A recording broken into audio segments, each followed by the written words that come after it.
Ladies and gentlemen, something absolutely terrifying happened in Texas this weekend. No, not another heat wave, not another "don't tread on me" pickup truck parade. An election. Yes, an election. The thing Republicans claim is both sacred and rigged at the same time, and this one went very, very wrong for them, because in a district that Donald Trump won by 17 points, a Democrat just walked in and said, "Excuse me, I'll take that seat, thank you very much." 17 points. That's not a swing. That's not a wobble. That's a political backflip with fireworks. And suddenly, Republicans across the country are waking up like someone just replaced their coffee with anxiety. Wait, Texas did what? Now, Donald Trump was asked about this little situation, and his response was classic Trump. "I didn't hear about it. Sounds local." Which is fascinating, because just days earlier he posted about it. Multiple times. Telling people to vote for the Republican candidate. So either Trump has the memory of a goldfish, or he's practicing selective amnesia, which is basically his cardio. There's not involved, and then there's Trump not involved. But let's talk about what this really means. Republicans are trying very hard to act like this is nothing. Just another random election. Just a fluke. Just weather. But when a district that hasn't voted Democratic in over 30 years flips, that's not weather. That's climate change. Political climate change. And instead of adjusting their strategy, Republicans are doing what they always do when something scary happens. They talk about election fraud. Again, Trump went on conservative radio and suggested Republicans should basically take over elections nationally. Yes, the same man who screams about freedom wants his party to control voting. That's like saying, "I love free speech, but only when I'm the one talking." The Constitution says states run elections. Trump says, "Nah, let's remix that." It's amazing how fast states' rights disappears when Texas embarrasses you. And here's the weird part. They are still obsessed with 2020. 4 years later, Trump is still saying, "I won." Still talking about Georgia. Still hinting at secret evidence. Still promising revelations that never arrive. At this point, the 2020 election has more sequels than Fast and Furious. Meanwhile, actual scandals are just ignored. Trump's name appears again in documents related to Jeffrey Epstein, and suddenly everyone becomes very philosophical. Well, it's not illegal to attend a party. True, but it is illegal to traffic minors. And somehow that part keeps getting skipped like an ad on YouTube. The same party that wants to inspect every school library suddenly has zero curiosity about billionaires and private islands. Funny how that works. While all this is happening, culture itself is turning against Trump. Award shows turn into protest stages. Artists speak out about immigration. Celebrities talk about fear and shame and human dignity. Even Trump's wife releases a documentary that gets reviewed worse than the movie Cats. That's not political opposition. That's public fatigue. People aren't angry anymore. They're tired. And tired is more dangerous than angry because tired people stop believing the show. Trump thrives on chaos. But chaos only works when people are scared. When they start laughing, you lose control. Now here's the big mistake Republicans are making. They think this Texas election was about fraud, or sabotage, or conspiracy. It wasn't. It was about voters saying, "We're bored of the same speech." Voters care about rent, gas, healthcare, schools, jobs. Trump keeps talking about himself, about 2020, about enemies. That's not leadership. That's therapy. And therapy does not win midterms. So are Republicans recalibrating? No. They're relitigating. They're not asking, "Why did we lose?" They're asking, "Who cheated?" They're not updating their message. They're repeating it louder. They're not expanding their base. They're shrinking it, which is impressive, considering Texas is literally growing every year. A party that claims to love democracy is openly flirting with controlling it.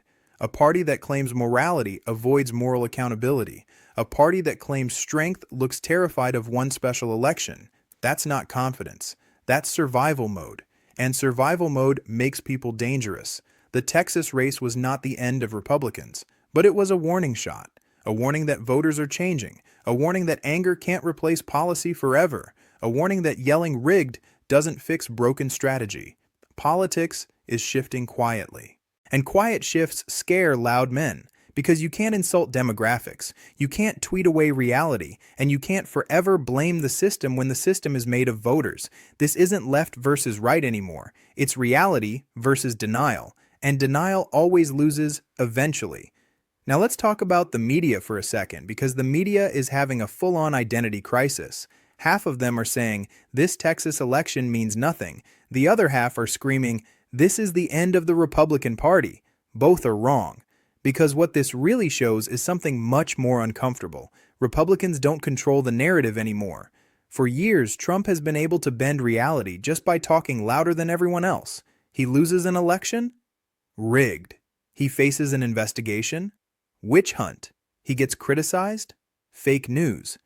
And for a long time that worked. But now something new is happening. People are not shocked anymore. They are not outraged anymore. They are bored. Trump repeats the same lines, the same grievances, the same enemies, the same stories. At this point, even Fox News anchors know his script better than he does.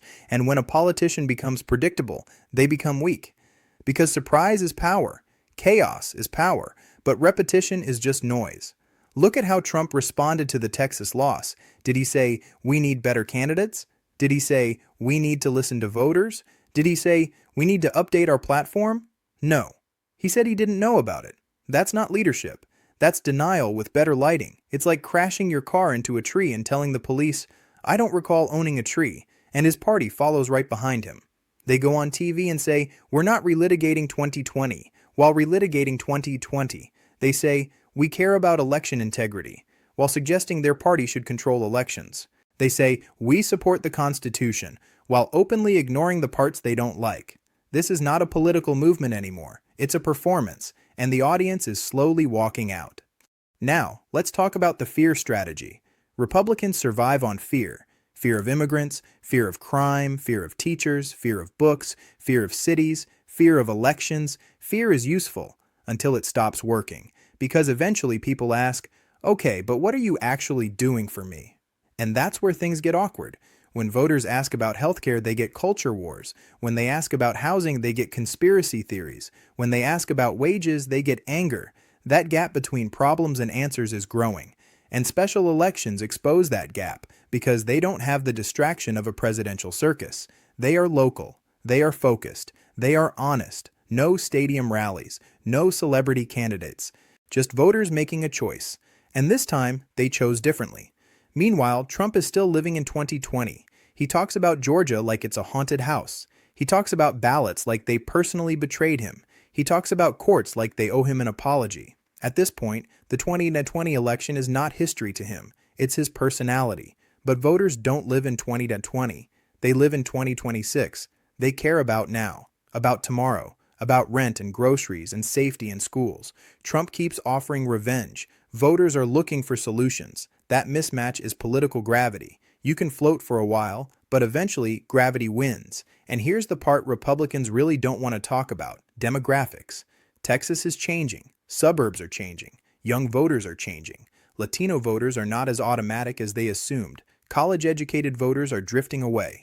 You can shout, "Make America Great Again" all day long, but if your message doesn't grow with the population, your coalition shrinks. Politics is math, not vibes, and the math is getting uncomfortable. Now add culture to the mix. Award shows criticizing Trump. Artists talking about immigration. Public figures calling out fear politics. This isn't activism, it's normalization. Criticizing Trump is no longer shocking. It's casual. That's deadly for someone who feeds on outrage. Trump needs enemies. But when the country yawns instead of panics, the drama collapses. Even his wife's documentary getting roasted online shows something. The brand is tired, not hated. Tired. There is a difference. Hate energizes, fatigue kills. And that brings us to the most dangerous idea Trump is floating right now: controlling elections. When you start saying your party should run voting, you're not protecting democracy. You're preparing excuses. You're telling your supporters, if we lose, it's because the system cheated. If we win, it's because we fixed it. That's not democracy. That's insurance. And history shows us what happens when leaders treat elections like obstacles instead of rules. It never ends well. So what does all this mean? It doesn't mean Republicans are finished. It doesn't mean Democrats are saved. It means the old playbook is cracking. Trump's power came from disruption. But disruption without direction becomes noise. And noise doesn't win elections forever. The Texas race was small, but it was symbolic, like a hairline crack in a dam. One crack doesn't flood the city, but it tells you pressure is building. And here's the final uncomfortable truth for Trump and his party: You can't bully demographics. You can't meme your way out of math. You can't sue reality. And you can't live forever in yesterday's victory speech. The country is changing whether they like it or not. This isn't about left versus right. It's about forward versus backward. And right now, one side is stuck in rewind. Let's be honest for a moment. This is not the first time a political party has refused to accept reality. History is full of movements that thought they were permanent right before they collapsed. They cling to old victories. They repeat old slogans. They blame invisible enemies. They convince themselves that the problem is not their message, but the world. That's exactly where Trump's party is standing right now. Instead of asking, why are we losing swing districts? They ask, who stole them from us? Instead of asking, why are young voters rejecting us? They ask, which teacher brainwashed them? Instead of asking, why are suburbs turning blue? They ask, which machine rigged it? That's not strategy. That's superstition. It's politics run on vibes and paranoia. And paranoia is a terrible campaign manager. Look at Trump himself. He used to dominate the conversation. Every tweet was a bomb. Every rally was an event. Every scandal felt historic. Now, it's the same story every week. I won. They cheated. I was treated unfairly. They're after me. It's like watching the same episode of a TV show on repeat, except the laugh track is getting quieter. Even his supporters know the script. There are no surprises anymore, no evolution, just echoes. And in politics, when you stop evolving, you start fossilizing. Meanwhile, voters are living in the real world. They're dealing with rent that feels like ransom, groceries that cost more than therapy, healthcare that looks like a luxury item, and jobs that don't keep up with inflation. And what do they hear from Trump's party? More anger, more blame, more talk about 2020. It's like calling customer service and being told, "Sir, have you considered yelling louder?" People don't want drama, they want direction, and right now, Trump offers nostalgia and revenge, not plans.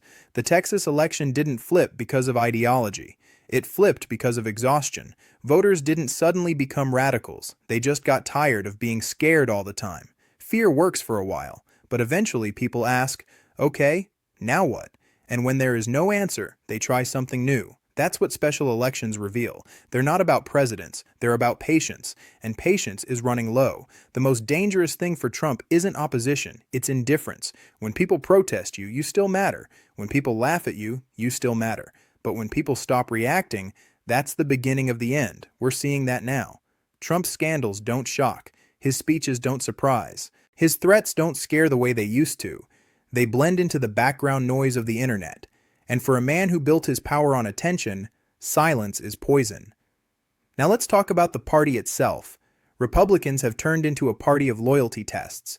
Not what do you believe, but do you believe in Trump? Not what policies do you support, but did you say the election was stolen?